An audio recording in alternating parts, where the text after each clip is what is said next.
Veremos neste vídeo a primeira pirâmide do mundo. Veremos também um pouco sobre a necrópole de Saqqara, mistérios dos antigos egípcios sobre a vida após a morte, mumificações, tumbas, mastabas e a pirâmide de Unas.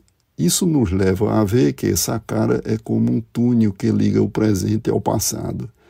Enquanto as pirâmides de Gizé são as mais famosas e abriga uma das maravilhas do mundo antigo, Saqqara é um lugar incrível porque foi lá onde tudo começou.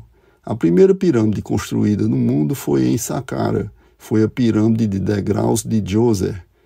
A pirâmide faz parte da necrópole de Saqqara. A necrópole de Saqqara é um sítio arqueológico com antigos cemitérios da realeza egípcia. Uma necrópole, em essência, é a cidade dos mortos. É um cemitério que contém vários monumentos funerários. Está situada na cidade de Badrachim.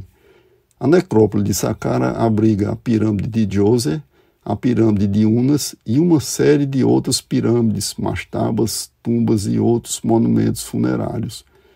Saqqara é incrível porque proporciona um contato direto com o que se mantém relativamente preservado de um passado distante. É uma experiência incrível porque transmite a magia de um contato no presente que nos transporta ao passado. Estar diante da primeira pirâmide que foi construída no mundo é uma experiência única.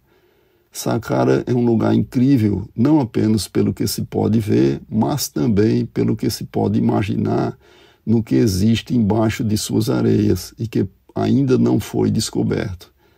As descobertas estão sempre surgindo, e aí, de repente, pode aparecer um tesouro de mais de 5.000 anos, mas como tudo isso começou? O ponto de partida de tudo isso começou com o fascínio dos antigos egípcios. A crença existente entre os antigos egípcios era que existia vida após a morte. Os antigos egípcios acreditavam que o indivíduo era constituído por 3 partes, o corpo e a alma dividida em 2 partes, o Ba e o Ka.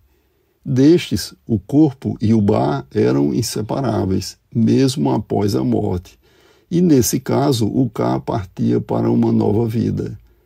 A coisa vai ficando confusa porque eles acreditavam também que o Ba, continuando junto ao corpo do cadáver, possibilitaria que a pessoa morta continuasse em atividade. Essa crença era um misto com a religião e isso fez com que os antigos egípcios passassem a gastar muito tempo e dinheiro com construções enormes para essa finalidade. Com isso, precisavam criar condições materiais para permitir a vida após a morte, naquela que seria a Casa da Eternidade. A Casa da Eternidade seria o local do sepultamento do cadáver.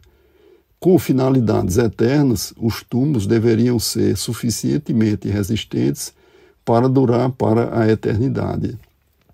Além disso, os túmulos deveriam ser também suficientemente resistentes para proteger os restos mortais contra a ação de animais necrófagos e também para proteger os pertences da pessoa morta contra os ladrões de túmulos. Animais necrófagos são aqueles que, sempre que possível, alimentam-se de organismos mortos, ou seja, de cadáveres. Alimentam-se mesmo que o cadáver já em estado de decomposição virou carniça. Por falar nisso, você se alimenta da carne de algum animal que come carniça? Alguns desses comedores de carniça são as enguias, os tubarões brancos, os caranguejos e os camarões. Além das preocupações em relação à proteção dos túmulos, havia também a preocupação em relação a proteger o corpo da pessoa morta, para que a vida após a morte fosse possível. Assim, desenvolveram técnicas de mumificação.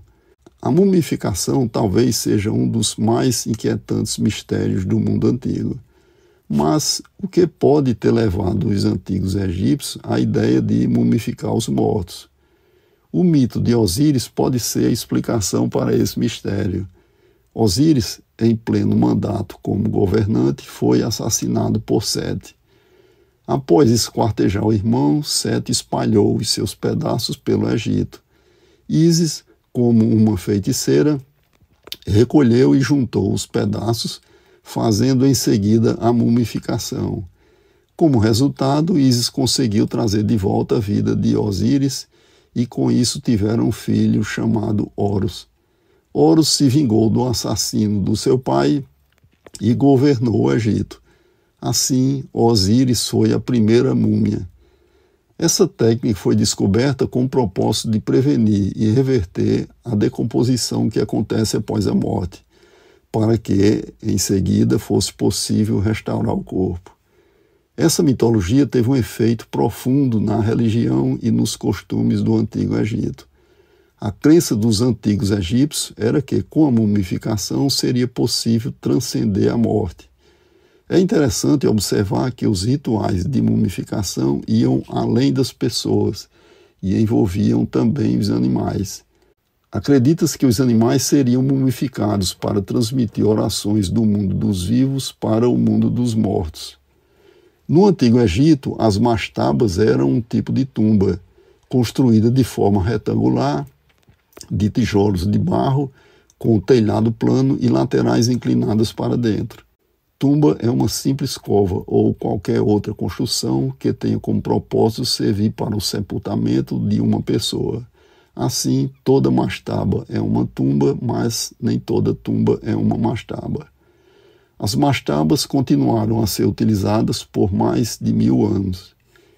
De certa forma, pode-se dizer que no Antigo Egito, as tumbas evoluíram para as mastabas, que por sua vez evoluíram para as pirâmides. Foi quando, por volta de 2670 a.C., aconteceu uma quebra de paradigmas na construção das mastabas. Em lugar de mais uma mastaba, foi criada a primeira pirâmide com finalidade de túmulo. Foi a pirâmide de degraus de Saqqara, na terceira dinastia do Antigo Egito, a pirâmide do faraó Djoser. A pirâmide de degraus de Saqqara é a mais antiga construção em pedra conhecida na história. O responsável técnico pela obra e por essa quebra de paradigma foi Imhotep, considerado um dos pioneiros do mundo nas áreas de arquitetura e engenharia. A pirâmide de degraus foi uma construção inovadora e imponente para os padrões da época. Essa inovação definiu um novo padrão para a construção de túmulos. A vida é assim, existem os inovadores que criam e os outros que se limitam a copiar. A imponência do complexo mortuário de Djoser foi muito mais que a pirâmide, pois envolveu toda uma área que era composta por vários ambientes, assim como para orações e festas. A pirâmide tinha internamente câmaras que serviriam como local de morada real. Era uma espécie de apartamento funerário que procurava imitar o palácio. O complexo da pirâmide tinha uma área grande, local em que eram realizados o festival para comemorar os 30 anos de reinado do faraó. Servia como uma espécie de renovação do poder. Um fato curioso era que, no início, apenas os faraós, suas famílias e altos funcionários poderiam usar mastabas como túmulos. Depois, essa proibição passou a ser com as pirâmides. A pirâmide de Unas foi a menor pirâmide do Império Antigo.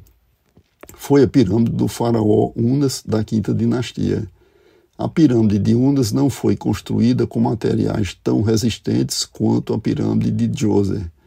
Isso pode ter contribuído para que a pirâmide fosse saqueada e arruinada. A relevância dessa pirâmide foi a descoberta dos 283 feitiços da vida após a morte, registrados nas paredes de suas câmaras subterrâneas. Até a segunda dinastia, os túmulos eram as mastabas. Na terceira e quarta dinastias, os túmulos evoluíram para pirâmides de pedra, muito maiores e imponentes. Na quinta e sexta dinastias, os túmulos não foram mais construídos inteiramente com blocos de pedras, mas com um núcleo composto por entulho. Finalizando, os monumentos da necrópole de Saqqara, e em especial a pirâmide de Djoser, proporcionam uma experiência excepcional para os visitantes. Diante das depreciações e das destruições ao longo do tempo desses monumentos, o que se lamenta é não ser possível ver as suas versões originais de quando foram construídos no passado distante. Por tudo que foi visto e muito mais, vale muito a pena visitar a pirâmide de Djoser e todo o seu entorno. Aproveite e assista também o vídeo Pirâmides de Gizé. Por aqui encerramos. Até a nossa próxima viagem.